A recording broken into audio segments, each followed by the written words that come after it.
we got up to about 18 million turnover from 4. It was crazy. Hi, I'm James. Hi, I'm Wayne. And we're the co-founders of the Skinny Food Co. And we're unemployable. And we're unemployable. Some people like to call themselves serial entrepreneurs. You clearly are. What have you learned from that? Pick your partner wisely. This is probably not guilty, it's probably my 10th business. You're certainly not silver spoon in any way. No. You guys have really had to fight for everything you've had in life, right? We've always had to kind of hustle for it. Council's house, yeah. one-bedroom flat we lived in. And it is difficult to do now. I think if we was to start fresh now, it'd be a lot different. Have you managed to build up such a significant following? When we started, sort of 7 years ago, there was still organic traction that was there to be had, really. We just knew that the celebrity angle just brings sheer growth. We used to spend £20,000 to £25,000 a day on Facebook ads. Now we spend probably... And we just kind of lost our way. Pretty much overnight, we lost up to 50% of our revenue because... Hi, everybody, and welcome to the Unemployables podcast. Boys, you were in Phoebe Growth 100 back in 2022 and 2023, wasn't it? We was, yeah. And so you're part of the gang, obviously, and it's been so cool getting to know you over the past few years because this is a brand that is seen everywhere, isn't it? It is, yeah. I mean, it is, isn't it? Considering you've got a lot of products and you're in a lot of places. Yeah, it has gone fast growth, to be fair. I mean, we've gone from 6 SKUs to 376. How many? 376. How do you manage 376 SKUs? That's incredible. Across 18 categories. Wow. So let's talk us through. Just go to the beginning. When did you actually start the business? It was in 2018, May time, when we Okay. first launched, so just over 7 years ago. Yeah. And you guys were mates? No, James was, 2017 we had another brand together, but that was more of a kind of a diet brand. So it was we did 50% of the revenue in January and February, and then the rest just ploughed out. But along that journey in 2018, so we trademarked Skinny Food Co. in 2017, knowing what we wanted to do with it. But in 2018, James mentioned about some coffee syrups we could do really well. And around 2018, both my children was diagnosed autistic. Yeah. Because what we noticed is, even to this day, we still have pancakes every Sunday. And at the time, we was putting copious amounts of Nutella on or chocolate ASCII syrup. Sam, the son, his whole kind of body just changed after we had sugar. So what happens, there's a lot of research out there that says that obviously the gut's connected to the brain. The way his body works, it just doesn't digest complex sugars all that well. So we'd notice he'd have super sugar spikes, because obviously sugar spikes glucose and insulin, sorry.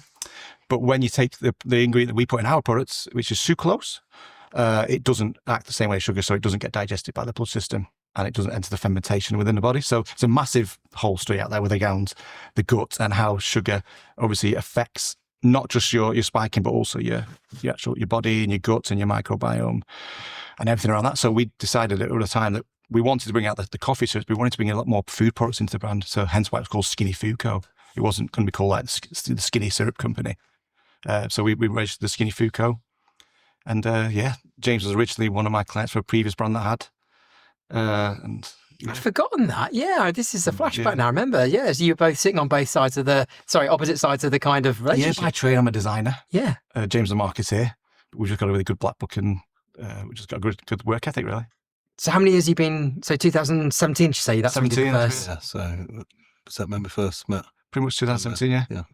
I went to James with a book full of about 18 different celebrity brands. Made me dizzy. Made it dizzy. Because what I did have in my previous role before James, so this is probably my 10th business along the journey. And one of them, we took it from 60K to 2 million with a celebrity because we just knew that the celebrity angle just brings sheer growth, and it had fantastic EBITDA. It was great. And I wanted to be able to do it again with James. The time had come for me and the previous business partner to just kind of part ways, and I met James and we just hit off really, didn't we? Although we didn't want to have all these different brands, he was like, no, I want to do it myself now. Yeah. A bit like the kind of epiphany I had when I was a designer. So I was designing products back 15 years ago for the Tesco's and the Body Cares and the Superdrugs. I was doing a designer, so I'm used to 20-hour shifts, but then they'd go off and then sell them products and they'd make their whole brand, and all I was doing would be a designer. So I wanted my own brand because I had the connections. Yeah. Literally in the day, I'd be purchasing all the products from I've only really had one main full-time job after uni, although I had 3 jobs at uni. I had one main job after, and it just wasn't for me. I mean, what did you learn from? I mean, you probably wouldn't. No one likes. Some people like to call themselves serial entrepreneurs. Others go, well, I don't want to call myself serial entrepreneur. But you clearly are. What have you learned from that? Pick your partner wisely. Really? Yeah, one of the businesses, it was a case of I put all my assets in there, and I didn't have many, and that person would take it out. Just didn't work in that certain business. One of them was a manufacturing business. It was more of a case of there was a gap in the market for my other business partner. It just didn't work. I mean, I'm not an engineer. I'm not a manufacturer. So the passion just wasn't there. All I ever wanted to do for all 10 businesses was be the designer. Really? Be the designer, create a product and get the product on shelf. And that's where the last 3 brands, 2 with James, we've achieved that. Yeah. So pick your partner wisely and make sure their work ethic is the same as yours. Really? Because if not, you're going to grate. Yeah. So because you're both absolute grafters, aren't you? Even to this day, we still, whether it be a message or call, we all say morning BP. Isn't it? It's just bizarre where just morning, just anything like that where you just connect, or you could ask James a question and I could probably give you the answer to it. It is bizarre. Really? Yeah, it's bizarre. You're so on the same page. Or he'll just say, ask for a certain number or whatever it may be. I'll ask James something. He'll just know the answer. We just connected somehow. Yeah. It just works. You're certainly not a silver spoon in any way. No. You guys have really had to fight for everything you've had in life, right? Yeah. So council house, yeah. 1-bedroom flat we lived in. And I always remember the flat. It was the flat was a wardrobe which separated my mum and Paulie's sister had to, well, I say the Paulie's sister wasn't Paulie, but she had to share the bed with the mum. So there was a wardrobe separating the bedroom. So I was in the little single bed. We've never yet broken a family, so we've always had to kind of hustle for it. And left school with 1 GCSE. I wasn't really academic. However, having the children be diagnosed now, there's got to be some sort of pattern there because my attention span, unless I get really into something, whether it be a spreadsheet or whether it be design or branding, I find it very difficult to focus on one thing. So same as school. All I was focused on was art. So even though I did my GCSE, I got 1, and then I had to do a national diploma. Where'd you get that in? Art. So then I had so I got the art, then I had to do a national diploma. Then I found my way to doing a degree. Don't know how I managed to do a degree because I used my sister's artwork to get onto the degree. And then that's where I met my wife. Yeah. I've had a few business along the way. And what about you, James? Where do I start? You lost me now. At the beginning. Yeah, so just growing up, my mum and dad split up when I was about 7. So a lot of my time was then spent with my mum, single mum, my sister as well. Obviously just school, similar to Wayne. I didn't really leave with many GCSEs. I had 4 GCSEs. Yeah, then I went to college. I did tourism business management and uni as well, and then got into marketing, and kind of that's what I found my passion finally was in marketing really. So I met Wayne along the way. I was in working first proper job for 2 years, marketing manager at Muscle Food, and then when I left there I went freelance for about a year. Yeah. That's when I met Wayne. At that point Wayne was one of my clients. I had up to about 10 clients at the time, just growing social media, growing online marketing for different businesses and stuff like that. But in doing that really, I kind of realized, I really wanted to have my own brand one day.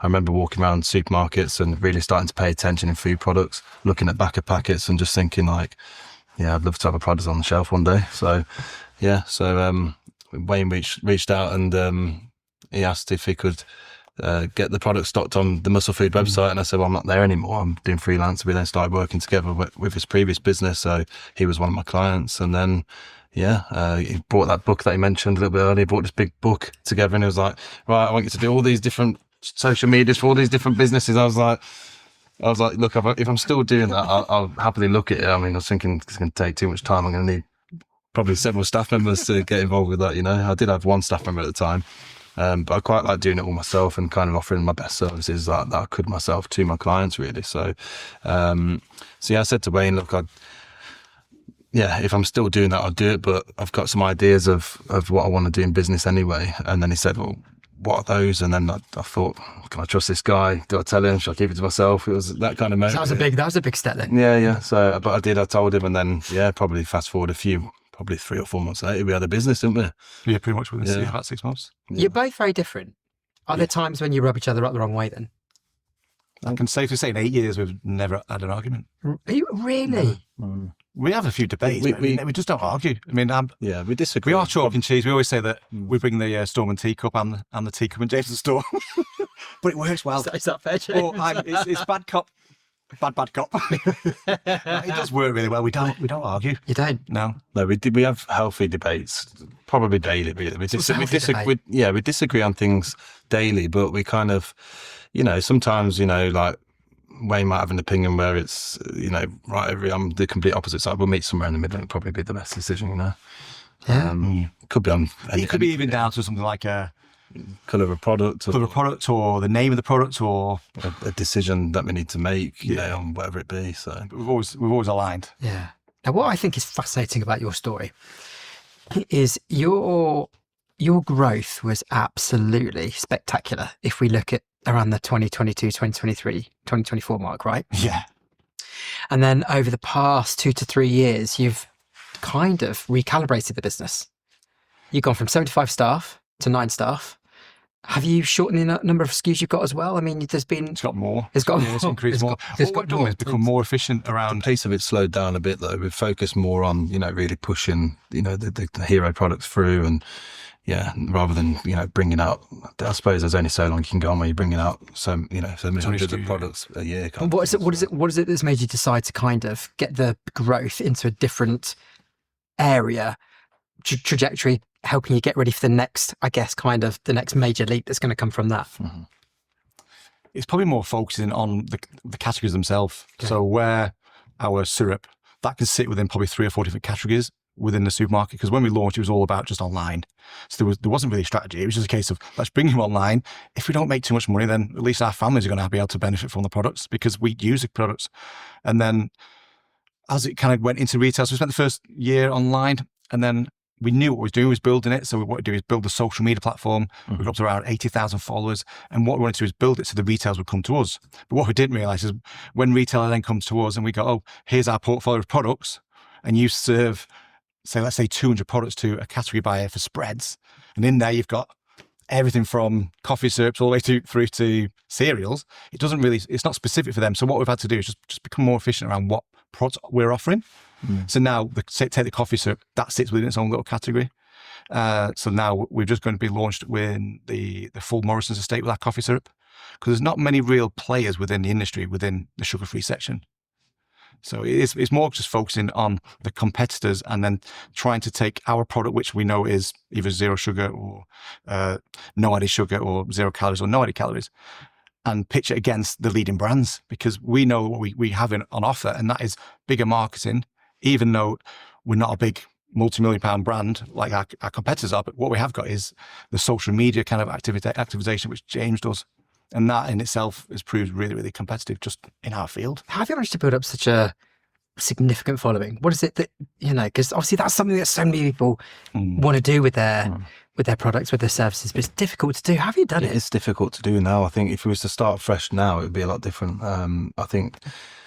So the social media channels now, they're monetizing everything, aren't they? So I think unless you've got budget and you're going to invest into ads as of now, you don't really get the visibility unless you've got someone on board who's got, the real traction, like a celebrity or something like that. So you got to invest in it now. We just say that's the difference. Yeah, now you do. Whereas when we started, sort of 7 years ago, there was still organic traction that was there to be had, really. So, and at the time, I really knew how to get into that. So that's why with my freelance work before, I was really busy and I was helping grow brands really fast on there as well.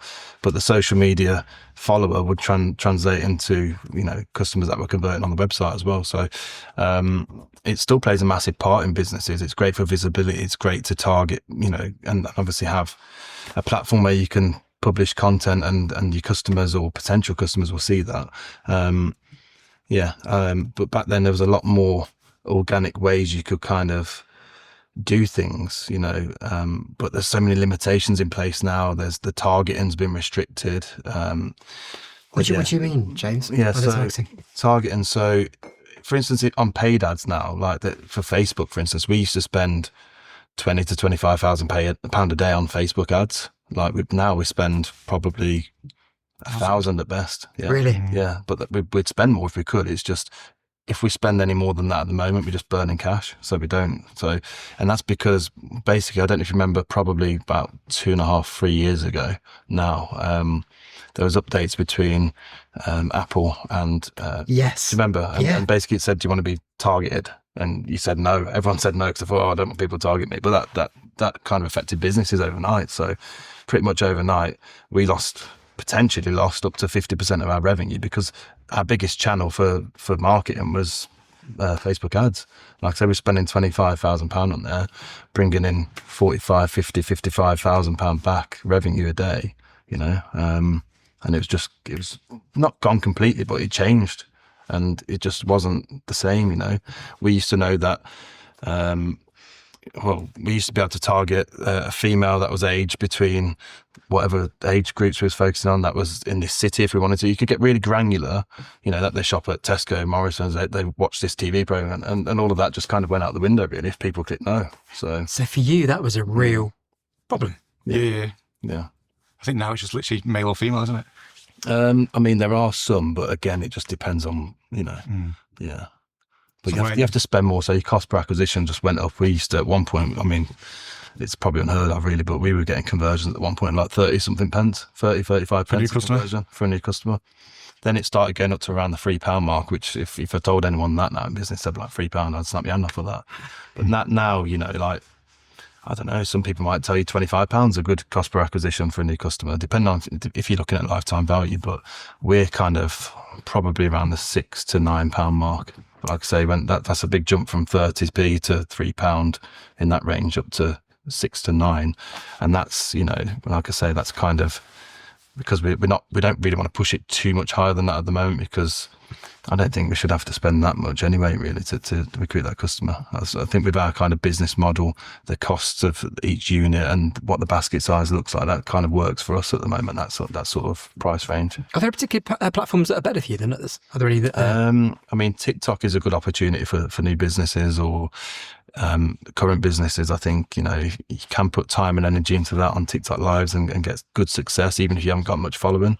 So there's lots of brands on there that don't have massive following, but they're making quite a lot of money on there.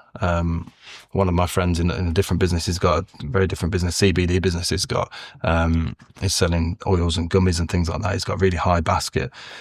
He's doing, you know, like his first live he ever did, he did £4,000 in the first hour. You know, yeah, it's crazy. So, and then, yeah, he voice noted me and said, "This is just too easy. Like making money is too easy. Like, it's crazy. Like, he said, I've not even done anything. Printed his own money. He said, I've not even done anything today. I didn't even want to go to the gym. Couldn't be bothered. But yeah, I've made 20 grand profit. Wow. Just and so look, there's opportunities, and I think, you know, it depends on, you know, what we do. TikTok, we're not as fortunate as him in that instance with, you know, being as easy as that. Like, we still have success on there and there's opportunities on there. So I think, it's probably a cheap way to test and push your products for startups or businesses with low budget or businesses that are risk adverse. You know, you can kind of dabble around with TikTok and get some success. Yeah. In terms of, you were talking about the investment side as well. That has been, and I think this is a really great lesson to talk about, because investment can be great and sometimes quite challenging for businesses. For you, it's been challenging, hasn't it? Because it's the time it's taken. It's taken a bit of focus away from certain areas. Explain that process. And the reason why it's so good to hear is because, again, this is always something that affects so many fast growth businesses. What are the lessons that you've learned from the experience? Yeah, it's around 2022, to be fair, the year was I think we ranked 4th in the Phoebe list. Yes. We never went seeking investment. They came to us. So we were just busy doing what we do. So But you'd been spotted in a big way, obviously. I think we signed around 12 different NDAs with different VCs, and we just kind of fell into it. And all of a sudden we found ourselves probably 4 hours a day for probably every other day for almost like 6 months. And it just swallowed so much resource. And had they just said right at the very beginning, by the way, you're going to lose control and we're going to put debt in your business, we just didn't understand it was a case, because we had a very cash-rich business. We're a 50-50 split between D2C, D2B. Wow. So cash flow was really good. At the time, we always had a healthy bank account. Everything, the balance sheet was great. We didn't need the money. We just wanted a strategic partner. But when we finally got down to the final 2 or 3 months, it was a different playing field. It just wasn't for us. It was like, well, we don't want to be controlled by anybody else, because we hear horror stories about losing that control and just losing your voice. Yes, we went and we got up to about 18 million turnover from 4. It was crazy. But when you look to the fine small margins, it just wasn't worth all the effort that was going into it. And we thought, and we just kind of lost our way. And yeah, we decided right at the 23rd hour to pull out and said, look, it's just not for us.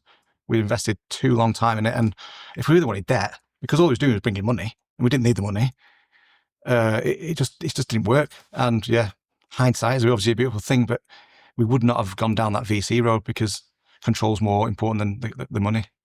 Because then it would have become like, well, by the way, you need to start building out your team. So when you start looking at this whole, the whole business changed. So we'd gone from, at the time, I think it was only around 15 staff.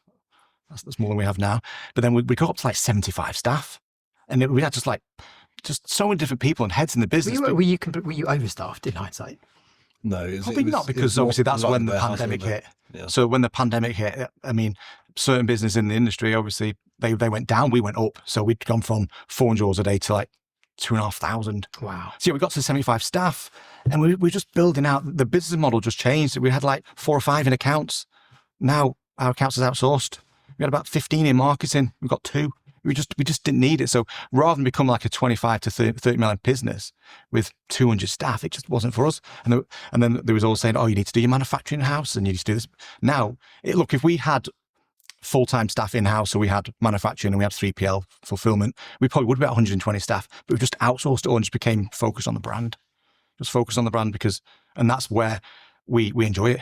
I get to do my design, James gets to do his marketing, and we get to, I mean, it's a really small office. We've got 7,000 square foot office space with 8 desks in it. Yeah. How come? Just because we outsourced it all. It's all been outsourced. So we get to focus on the brand. So you'd had the office. We had the and then office, you decided to change the...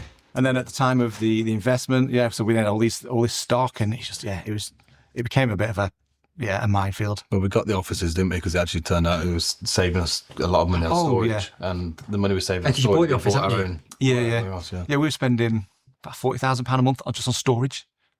So we thought, why spend that when we can mortgage a place on a quarter of that, own it, and not have 7 different sites? It's have full control. Yeah. So we decided we're just going to buy because we don't like losing money. Even to this day, we're still, every single business I've had, I've never made a negative, even if it's been dropped down to 5%. So now we've got you got the Morrison's order. Yes. That's going nationwide, is it? Yep, nationwide. So that launched around the 16th of October. Yeah. Sales are going really strong already. Are they? Yeah. So this is going to be, again, so now we've gone from the hyper fast growth. So this is now going to be real growth, because obviously you've now created the business in the way that you want it to be. Yeah. You're focusing, being able to enable you to focus on things that you I love. suppose there's less risk. Like, I mentioned obviously the Facebook revenue was chopped pretty much overnight. Yeah. Like if we can, with something like getting a supermarket listing, as long as they're following, their laws that they're meant to follow in fair treatment to suppliers, etc., the risk compared to say Facebook like that just overnight is completely different. So I think, we're more secure with this kind of approach. I mean, we've got a good online strong business there, but obviously the retail side of it as well is as important. So I feel like there's less risk in our business now, isn't there? We're not so focused so heavily online or one big customer for retail. We've got a better spread now across. Because if you think about it, when we first launched, it was very niche. So yes, it was for people with allergens or people with restricted ingredients or whatever it may be, or it could have been for someone.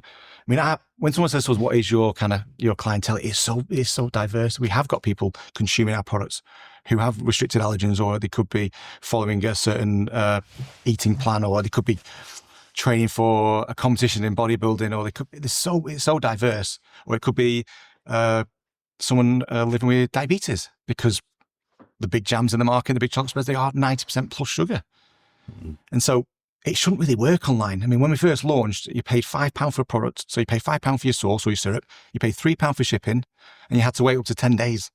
Where the whole, with Amazon, everything's changed. Everyone wants it yesterday or the same day.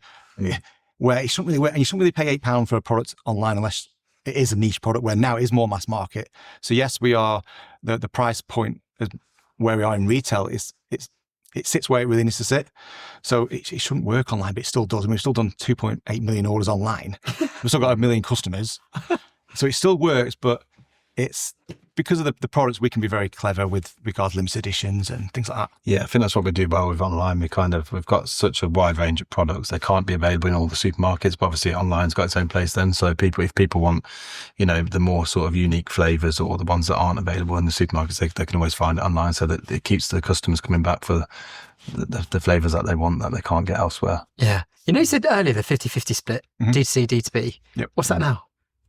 So it's still about those, isn't it? Yes, about, Is it? Yeah, about 47. That's really impressive that you do that, because we tend to find companies go, brands go one way or they go the other way. You've actually achieved both. Yeah, bang in the middle. Bang in the middle. Yeah. How have you built the D2C model? Because that is very hard to do, isn't it? That's what we did. We actually turned down retail approaches early on. So we had Home Bargains contact us, and they were talking some crazy volume. To be fair, our price point didn't allow us to accept the order at the time, so we had to turn that down. Ocado was one of the first approaches we had. We wanted to focus on our own website only at that point. So we said, look, we're not doing anything at the moment. So we turned down Ocado early on as well. We only had a small SKU range as well, so we didn't want it to be so saturated within, I suppose, in the value add stores, because we are probably, I don't know many other brands in the market, because normally you start with a Tesco, and then you work your way down, and then you're in your value added, your discount stores. But we've done it the other way around. So we've launched through Home Bargains and the B&Ms, and then we've gone all the way back up to Tesco, which doesn't normally happen. Really? Yeah. Because what we have done with the economies of scale and the prices now, our price, whether you buy it in a Tesco's or a Morrison's or an Asda or a B&M's, it's the same price to consumer, which doesn't normally happen. Are there any great tips you've got for dealing with retailers in terms of, you talk about Tesco, you've been with them a long time. Yep. How do you manage that relationship to get the best out of it? Obviously, they can be quite aggressive with, not Tesco in general, just retailers in general. It can be quite aggressive with what they want. But obviously, if you can bring quite a lot to the table as well, that also attracts them. So if you can create demand where you can bring people into their stores, like if you've got big social media following or celebrity backing or whatever it is, where you can drive people into stores, that holds a lot of weight. They're always trying to bring products in that's obviously going to grow their category for themselves as a buyer, but also overall, if they can bring people into their store, it's obviously going to grow overall, isn't it? So that's kind of what they're looking for. So if you can offer that, I think it puts you in a good position, a better negotiation position with them. I'd probably say just by being new. So our angle, and have a different kind of USP. Yeah. So if I'm reaching out to whoever it may be in the retail, I'll always do the research behind. So for us, it's all about obviously the growing kind of percentage of diabetes in the UK. So we all know and everyone wants to eat healthier. The consumers have changed. So what we do is we'll do all the research behind that, and then we'll reach out and say, look, because you've got to make it compelling as well. You can't just say, look, we'll put this product in and you'll take that product out, because they're already making all their revenue off. So then you've got to give them a point of difference. So we'll just do all the research behind the scenes and say, look, this is what we've got. This is what we managed to build. We can do this. We can do that.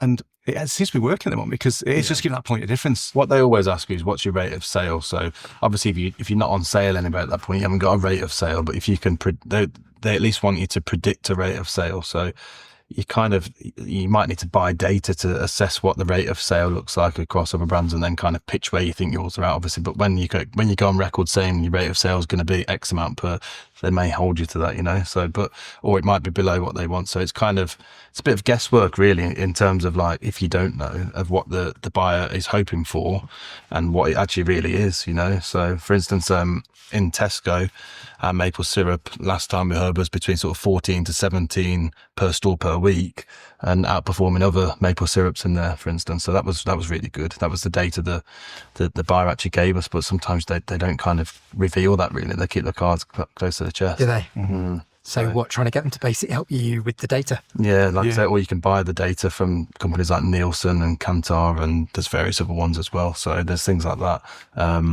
But yeah, I think May made a good point. I think if you've got a point of difference, because again, if it's just the same as what they're already offering, but it's different packaging, that's probably not enough. What makes your product different? I think, if it's got more health benefits, or, you can offer the retailer a better cost price and be maybe cheaper on shelf, that might be an advantage.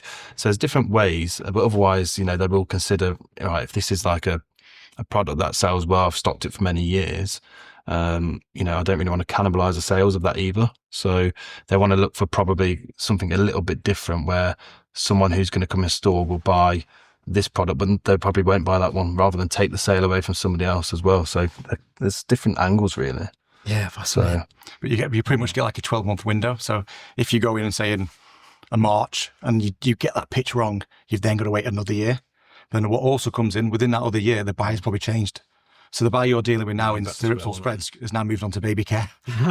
that's happened so many times. It's happened so many times. So you build the relationship up and you're back and you do the samples and you've had the meetings, you have the face-to-face, you've had all the Zooms, and then literally the buyer just moves on. And it is frustrating. So, Or you finally get in contact with someone and say, yeah, I'm not looking at it till September next year, because I've just had my range window's closed now for the year. whereas online, we could launch a coffee in a can in December. Because online, the consumer's always there. Yes. So, it's a whole different playing field. So looking to the future now, even more so because you've got the business exactly how you want it to run now. Yeah. You've outsourced what is essentially led to great efficiency. Yeah. Yeah, has made you happier because you're able to focus on what you want to do. You're not having to manage the burden of other stuff. Yeah. Where do you now see the next 12, 24 months going with the way the business is now streamlined and set up for the next new chapter of growth? I think retail growth will be really good. You know, the Morrison's launch already, the feedback has been amazing. Has it? Yeah, so I think that we've started conversations with other retailers, you know, off the back of the launch in Morrison's. They're interested. So there's lots of deep conversations happening already. So there's more talks with different category buyers in Tesco's as well, because of the feedback of our product doing well in the category it's in. That's been passed on to another buyer. So he's really pleased and he's kind of indicating that, you know, that a new kind of, we could potentially be launching some more products in there, you know, relatively soon. So, there's I think that's where our kind of main focus is at the moment, is really supporting the retailer. Because what we used to do is we'd just launch it in there and not really say much about it, other than like say on social media, oh, it's now available there. But now we're actually started to actually put some payments into, like, for instance, Tesco have got their own ad service where you can like sponsor, you know, when you do online shopping, for instance, you type in a product, to have like sponsored products and stuff. So we've started getting involved with things like that. And to be fair, we've seen a massive increase in doing so, you know, so we're really focusing on the retail side of it. You know, I think that's kind of our main focus. I think. What do you reckon it will get to the business to? Forecast, we're going to finish this year around 12 again. Brilliant. But next year we'll be probably about another 30% growth. Really? I think that's what James was saying then. And with regards, if you have any advice looking at any retailer, just focus on one, because then what you can use that as a test bed to say, that's what I've learned. This is a case study. This is what you're missing out, basically. Yeah. And it is working. So focus hard. Where in the beginning, we just scattered. We emailed everybody. Yeah. And it just didn't work. They thought, we'll just wait for them to come to us. So you basically, you launch, you make it amazing, you get the data, you learn everything you can. Yeah. And that's how you then take it to other people to explain what's working. Yeah. And they love that, right? Because they love the clarity and the focus. Yeah. So are you ever tempted now, having been in the business for what? Is this your 50th? Never good with maths. We started 2017. Eighth year. Yeah. I mean, it's a dirty word sometimes, exit. But does it come across your mind? Are you still got, have you still got so much more you want to go? Where are you with that? I think I'm personally, I'm content at the moment. I mean, depending on what an approach might look like, maybe. Never say never. Yeah, exactly. Yeah. It'd have to be strategic, though. It can't just be, here's a cash. Really? And I probably always want to retain, either it's a small minority share, just because a bit of a legacy thing, really. Yeah. So it's off the cards. Not 100% is, I don't think I'd ever. Sorry, what you're saying is a complete selling off in the sunset, not interested. No. That's I'm rubbish at golf. I can't keep still. Well, listen, boys, it's been so great to have you in. Obviously, I've known you for some time now, and it's just great to I love every time we keep on seeing when you're very good putting a lot of excitement and passion into your posts in terms of what's going on with the business. And I think what's great with what you do is you really connect with people, you connect with the audience. We use Skinny, and therefore, it's just lovely to see that you've been through some challenges, as every fast growth company has to go through at the moment. But it feels like you're in a brilliant place, and the next 12, 24 months probably the best to ever come, right? Absolutely. Yeah, I'm really excited for the future. So cool. Thanks, guys. Thank you very much. Cheers. Are you ready to do some quick fire questions? We are. Let's do it. All right. Okay. So if you could do it all again, what would you do differently? To be fair, we wing it. To be fair, we really do wing it. So probably a bit more strategic. Really? Yeah, be more at the moment. Even we still wing it to this day. Really? Yeah, be more strategic. Be more strategic. I like that. Focus on spreading the business more in terms of like not like we was very reliant on social media to drive our sales. Yes. And now we've got it to a good place where we're 50% sort of online customers and also 50% retailer. So I'll try and focus on a better spread. So you better spread. Love that. Okay, so strategy, spread it. Yeah. Nice. Has there been a moment you've thought about quitting? Never. Never, to be fair. Never. No. Enough said. That's it, isn't it? There's nothing there in terms of never a doubt. Never, no. Love that. What's one thing no one tells you about the life of an entrepreneur? Losing your sanity. Missing your bed. Missing your bed, yeah. Yeah, it is. For us, and I'm probably speaking for you as well, probably like how much time it does genuinely consume. You know, if you're going to put absolutely everything into it, be prepared to lose sleep. You know, be prepared to work 18, 20-hour days if you need to. You know, if you really want to make it successful. Really? Risk to reward, isn't it? Yeah. So you just have to give. You've got to hustle. What have you sacrificed to build your business? Sanity. I'm pretty sure my bed thinks I've left it. I'm pretty sure. Sacrifice. It probably is the time. Is it? It is the biggest asset, isn't it? And yeah. I remember you sending me a WhatsApp once really late, and I said, that's so late. When you said, you don't need much sleep though, do you? To be fair. I'm pretty sure I've got that SSP. Do you know the short sleeper syndrome? Do you? Yeah, I'm pretty sure I have. So do you I hit it can hard? survive on 4 hours sleep. Can you? And probably a 3-day fast at the same time. Really? Don't know what it is, yeah. Wow. I'm pretty sure I've got Same with you? I've probably got worse as the years have gone on. Like, you know, when I was younger, like maybe when we first started, I could a couple of hours sleep I could work off. You know, like when I had my youngest at the moment, you know, I'd be up working through the night. You know, probably get 1 or 2 hours sleep because she was born during COVID and business was busiest at that point. So like, yeah, there was literally no sleep, like an hour and a half, 2 hours some nights, like for weeks on end. You know, Really? Get to a point where then one random Sunday I'd just spend the day in bed just catching up, just Really? Just like, blowing out. Yeah. so yeah, the system needed shut down. What do you wish you knew before you started your business? probably the sacrifice. You better Really? make, yeah. But like I said, it's not my first business, but yeah, it still repeats itself. Yeah. James? Yeah, I guess just like I say, the sort of time and, you know, the sleep deprivation, things like that really is kind of my personal experience. And finally, how would you describe the life of an entrepreneur? Like a roller coaster. Yeah. Really? Yeah. Probably wouldn't easier building a theme park than it was a business. Theme park for entrepreneurs. There we go. That is a good idea, isn't it? that would have some pretty fucked up points in it, wouldn't it? Yeah. I think that would be quite hair-raising. Yeah. Well, Can you imagine? roller coasters backwards. Yeah. Send us your plans in. No bolts. Show us what a roller coaster for entrepreneurs would look like. It'd be interesting, wouldn't it? Guys, you've been great fun. Thanks so much. Big hug. Thank you. Thanks, John. Good to see you again. Yeah. Cheers, dude. It's the most captivating game that has ever been played. It's the game of darts. 6 darts, highest score, off you go. Yeah. Whatever that is. 20. 1, 1. Is it? 5. Cameron, what we got? 26. 26. I'm good at this. 20. 18. 20. 58. 58. 84. 84. Oh, got to fit. This is going to be good. No, it's Okay. not. This 1, definitely isn't. No, it's definitely not. 12. Big one needed. 5. This is really We bad. got triple. Oh! Really bad. Treble 5, double 5, treble 5. Treble 5, Treble single 5. 5 and a 1. 21. 21, leave doing in with. How terrible it was. No, you were great. Thanks, guys.